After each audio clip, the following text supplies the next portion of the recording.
이번 주에는 우리 여러분들 대상으로 지금 수행평가 시즌이라고 알고 있어서 수행평가 주제들을 좀 생각을 해볼 텐데, 우리 고1 친구들 있고 고2 친구들도 있고 고3 친구들도 있을 텐데 학년별로 보도록 하겠습니다. 우리 고1 친구들은 지금 수학상을 열심히 배우고 있는데, 혹시 내용이 기억나는 게 있으려나 모르겠네. 수학상인데 지금 딱 그 계산 배우고 이제 이상한 뭐 곱셈 공식 이런 거 배우고 허수 배우고 그럴 텐데, 그러면 이제 지금 알고 있는 거에서 출발해서 약간 심화적인 내용을 다룰 수 있는 이제 그런 내용으로 보고서를 잡아주면 좋을 것 같은데, 지금 아마 학기 초에 상당히 고통을 많이 받았을 그 곱셈 공식인데, 사실 얘를 되게 쉽고 간결하게 풀 수 있는 방법 중에 하나가 그 대칭 다항식이라는 게 있어. 그 맨날 이제 너희들이 그 돌고 도는 식 계산하다 보면은 이거를 맨날 형태가 비슷한 것 같은데 이제 외우지는 못하겠고, 그런 거를 풀려고 만들어진 도구 중에 하나가 대칭 다항식이라는 게 있어서, 이런 거 한번 위키백과에 치면은 또 아주 상세한 설명과 함께 잘 나오니까 한번 봐줬으면 좋겠고, 그 다음에는 허수라고 하면은 고1에서만 배우는 유니크한 주제라서 이 i라고 부르는 친구, 그래서 얘를 사실 얘도 이제 계산만 배웠겠지만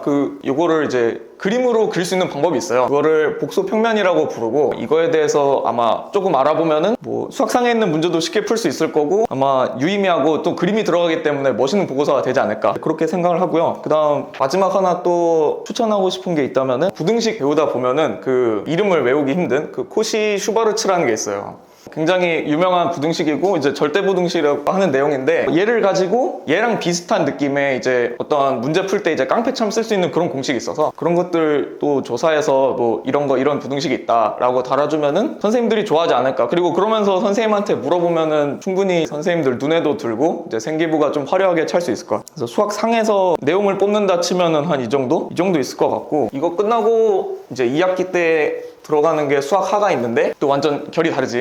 일단 집합으로 시작하고 함수라던가 더 재미없는, 혹은 그 계산은 좀 줄어드는데 다양한 내용들 들어가는데, 수학하에서는 집합에 대해서 되게 구글에 잘 쳐보면은 이런 거 있어요. 1은 왜 1인가?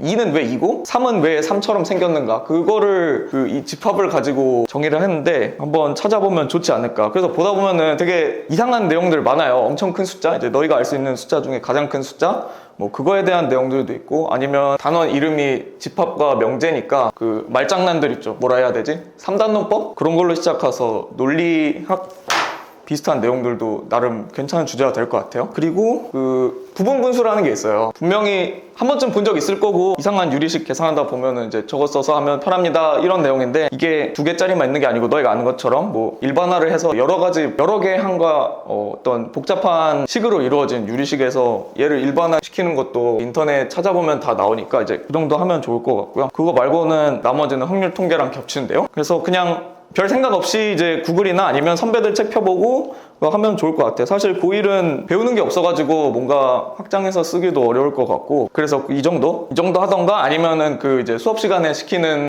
활동 같은 게 있잖아. 뭐 문제를 만들어 보세요, 아니면 뭐 옆 친구의 문제를 설명해 주세요. 그런 거 성실하게 하면은 선생님 눈에 들면서 좋은 생기부가 나오지 않을까. 그래서 그렇게 했으면 좋겠고, 고2 친구들을 대상으로는 그 수학 1하고 수학 2를 배우는데, 이제 사실 여기부터 수학 1하고 2가 생각보다 쓸 내용이 많아요. 왜냐면 수학 1하고 수학 2가 거의 그 고3 과목이랑 비슷한 내용들이 많아서 미적분 처음으로 이제 미분이란 것도 해볼 거고 아마 그럴 텐데, 그러다 보면은 좀 다양한 내용을 학습하게 되니까 이제 쓸만한 내용들이 많을 거야. 처음 배우는 이 수학 1에 들어가면 그 삼각함수라는 걸 처음 배우지. 과연 사인은 무엇이고 코사인은 무엇인가, 이제 그런 건데, 삼각함수가 3개를 배우고요. 고3 때 또 배우고요. 근데 그 이전에 배웠던 내용 중에 역함수가 있어요. 그럼 얘네 둘을 이제 짬뽕을 하면 뭐가 나올까? 그거에 대해서도 구글을 펴보면 아마 좋은 답이 나오지 않을까? 그래서 그 역삼각함수에 대해서도 좀 조사해보면 좋을 것 같고, 뭐 수열이라고 치면은 흔히 아는 그 토끼 피보나치 수열, 그거 말고도 이제 피보나치 수열부터 시작해서 뭐 시작항에 따라 이름이 다른 뭐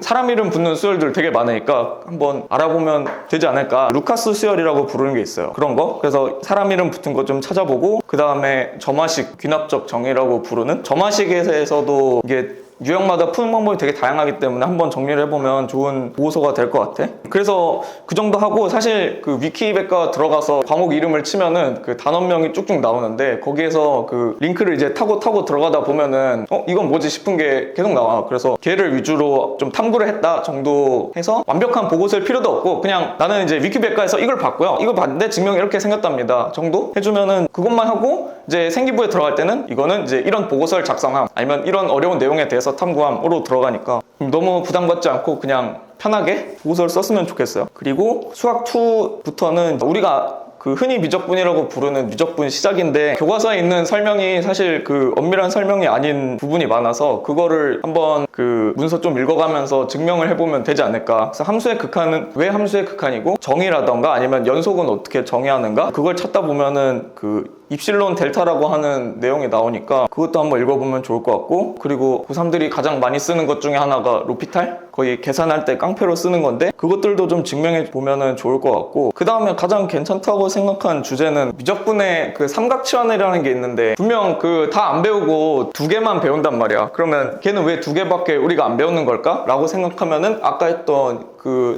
역함수를 이용해서 진짜 이렇게 나오는구나, 아니면 그림을 그려볼 수가 있다, 그 정도로 나올 것 같아. 그래서 이것도 좀 조사해보면 좋은 주제고요. 지금 없어진 내용 중에 하나인 그 구분구적법도 이제는 예전에는 이제 수업 시간에 배우던 거랑 사실 크게 상관은 없었는데 지금은 이제 과정에서 없어졌고 문제도 안 나오기 때문에 조사를 해서 쓴다 해서 충분히 도움이 될 것 같아. 그래서 미적분학도 역시 뭐 우리가 살면서 보기에 좋은 내용, 그 흔한 주제는 아니라서 그냥 수학적인 보고서 쓰면 될 것 같고, 아니면은 냉각곡선 혹시 들어본 적이 있으려나? 그것도 미적분을 갖고 쓰는 건데, 그래서 실험을 해보고 싶으면 그냥 커피 한 잔 끓여놓고 그냥 계속 기다리면서 이제 온도 재보고 그래프 찍어보고 이론적인 그래프랑 맞는지 한번 맞춰보고 그거 갖고 보고서를 쓸 수도 있고. 왜냐면은 그 푸는 문제집에 보면 항상 그 실생활 활용이랍시고 써있는 내용들 많은데 그거 갖고 그냥 해서 보고서를 써도 이제 충분한 내용이지 않을까. 너무 어렵게 생각할 필요는 없을 것 같고 그냥 책에 있는 실생활 관련한 토픽 이제 그걸 가지고 그냥 하면 되지 않을까. 하여간 그래서 주제를 뽑는데 너무 어렵게 생각할 필요는 없고요. 그 다음에 여기부터는 그 선택이라서 그 안 하는 친구들도 있을 것 같은데, 확률 통계가 있고 그 기하가 있는데, 확통은 그 알다시피 실생활의 확률과 실험적인 확률이 다른 경우가 많아서 그냥 일상적으로 해보고 싶은 거를 정말 다 할 수도 있어. 그냥 게임을 하다가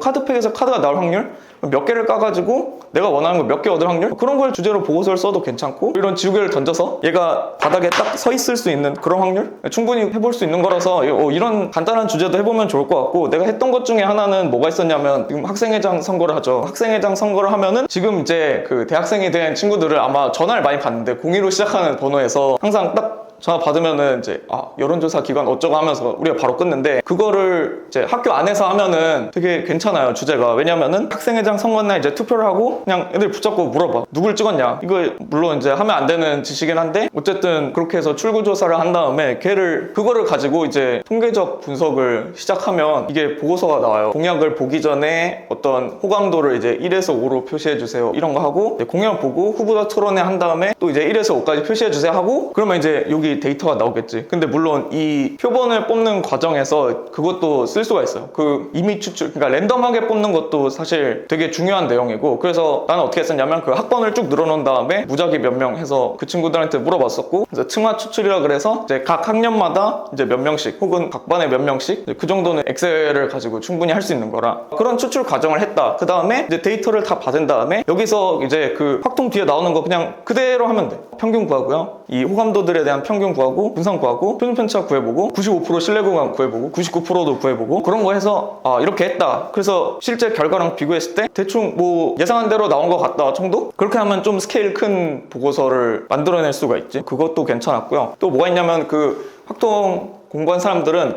알아요. 함수의 개수라는 게 있어요. 맨날 문제에 이제 이런 함수가 몇 개 있는지 세보세요 나와 있는데, 이거를 이제 내가 손으로 하기 귀찮으니까 그냥 컴퓨터를 켜가지고 할 수도 있는 거고, 그래서 그 이제 DFS라는 프로그램 쭉 돌려면은 이제 함수 다 나오는데 거기서 조건에 안 맞는 거 걸러내면 되니까 그것도 그렇게 컴퓨터랑 연결해서 생기부에 쓸 수도 있는 거고. 그러니까 뭔가 실생활이랑 연결된 주제가 많다 보니까, 아니면은 뭐 뉴스 같은 데 나오는 거를 분석해 볼 수도 있는 거고, 많다 보니까 이제 확통한 친구들은 행복하겠죠. 내용이 많고 확실히 더 나아갈 수 있는 경우의 수가 많아서 좀 더 조사하고 사실 엑셀을 갖고 있으면은 거의 모든 확통 주제들을 커버할 수가 있어가지고 그냥 엑셀 해보면 좋을 것 같고, 아니면 좀 간단한 걸로 하자면 표본 분산을 구할 때 우리는 n이 아니라 n-1로 나누는데 왜 그렇게 되는 되는지 알아보면 재밌어요. 물론 이제 다 재밌을지 모르겠지만, 그래서 그런 것들도 그냥 짧게 써서 사실 보고서를 썼습니다 하고 딱 내면 끝. 마지막은 기하를 하는 친구들인데 얼마 없는 걸로 알아요. 기하는 역사의 뒤안길로 사라져가는 과목이라서, 기하 같은 경우는 왜 괜찮냐면 얘랑 그 물리2랑 딱 그 내용이 맞기 때문에 2차원 곡선? 2차원 운동? 그런 걸로 이제 내용이 딱 맞기 때문에 사실 거의 똑같은 내용을 갖다가 쓸 수가 있어. 그래서 그 샤워기 갖고 하는 것도 사실 세면대가 이렇게 있는데 항상 그 악질인 친구들이 이제 샤워기를 똑바로 안 걸어놓고 여기 밑에 애매하게 놔둔 다음에 레버를 안 돌려놓는데, 그러면 항상 물이 이렇게 튀어서 내 얼굴에 맞기 때문에 그럼 나는 얼마나 멀리 어느 정도의 거리에서 이 수도꼭지를 틀어야 물에 안 맞는가, 이거를 주제로 여기 뭐 면적이랑 속도랑 계산하면 이거 식이 나오니까 충분히 써볼 만한 주제. 그래서 뭔가 움직인다 싶으면 다 기하에서는 엮어서 보고서를 쓸 수 있어가지고 그런 걸로 처리해도 좋고요. 이거를 하는 게 그 VPython이라는 프로그래밍 언어라고 해야 되나, 그런 게 있어요. 그러면은 얘를 갖고 있으면은 이거를 3차원으로 모델링을 할 수가 있기 때문에 보면 좋습니다. 그 얘를 가르쳐주는 그게 K무크라는 온라인 강좌 사이트에 거기 이제 얘를 갖고 하는 내용들이 있어. 그냥 따라만 하면은 뭔가 있어 보이는 거 한 것처럼 나오기 때문에 그 정도면 충분히 되지 않을까. 이거 해도 되고 아니면 지오지브라로 해도 되고, 사실 더 많은 것도 있고, 벡터 단원에서는 우리가 내적을 배우는데 그럼 외적은 무엇인가에 대해서도 조사를 해보면 충분히 좋지 않을까. 그래서 교과 내용에서 내용을 뽑는다 치면은 그냥 지금 한 것처럼 해도 되고요. 아니면 교과서에 있는 뭐 실생활 문제라던가 그런 것들을 이제 내가 직접 해봤다 써도 되고, 이거랑 완전히 이제 관련 없는 내용을 한다고 치면 뭐 행렬에 대해서 공부를 해봐도 좋고, 아니면 그 도형, 순수하게 도형에서도 할 수 있는 게 많아요. 뭐 무슨 정리 아니면 무슨 공리 그런 거 찾아봐도 좋을 것 같고, 사람 이름 붙은 수에 대해서 조사한다던가 하여간 그런 느낌으로 완성을 하면 좋은데, 이런 선행보다 사실 가장 중요한 건 수업 시간에 선생님이 내주는 과제를 얼마나 열심히 했는지. 수업 시간에 잠만 자고 아니면 다른 문제집 풀고 그러면서 생기부 잘 써지길 바라는 거는 양심이 없는 행동이니까 수업 시간에 열심히 하시고요. 앞에까지 이제 긴 이야기를 했는데 한번 요약을 하자면, 우리가 수학상에서는 대칭 다항식이라는 거에 대해서 조사해 볼 수 있었고, 다양한 좌표계라던가 복소평면 그리고 절대부등식 종류 이런 거 조사했으면 좋을 것 같고요. 수학하에서는 집합을 이용해서 자연수를 어떻게 정의했는지 그런 거 찾아보면 되고, 아니면 논리학이라던가 부분 분수의 일반화 이런 내용들은 좋고요. 수학 1에서는 삼각함수를 기반으로 했을 때 역삼각함수 얘랑 아니면 이제 사람 이름 붙은 수열이라던가 아니면 어떤 다양한 점화식들 푸는 방법, 그런 것들 하면 좋고, 수학 2랑 미적분에서는 주로 정의나 증명 위주로, 그래서 함수의 극한 정의 어떻게 하는지, 연속은 어떻게 정의되는지, 아니면 우리가 평균값 정리나 롤의 정리 아니면 로피탈 정리는 어떻게 증명하는지 그런 거 찾아보고, 혹은 삼각치환에서 역삼각함수가 어떻게 쓰이는지 역시 찾아볼 만한 내용이죠. 그 확률 통계에서는 굳이 학술적인 내용에 집착하지 않고 뭔가 실생활에서 확률을 이용할 수 있는, 뭐 게임에서 카드를 깐다던가 아니면 뭐 뽑기를 한다던가 그런 걸 이제 직접 해보면서 하는 보고서, 아니면 엑셀을 이용해서 어떤 통계 분석을 한다던가. 그리고 마지막에 하나 있었던 게 이제 왜 푸른 분사는 n-1로 나눌까, 상당히 많은 답변이 있으니까 이제 찾아보면 되고요. 기하는 그 물리2랑 연결하기가 너무 좋아서 뭔가 평면에서 움직이는 거의 모든 것들, 그래서 가마차기 할 때 궤적, 거기에 이제 바람이 추가되면 어떻게 될까, 이것도 괜찮고,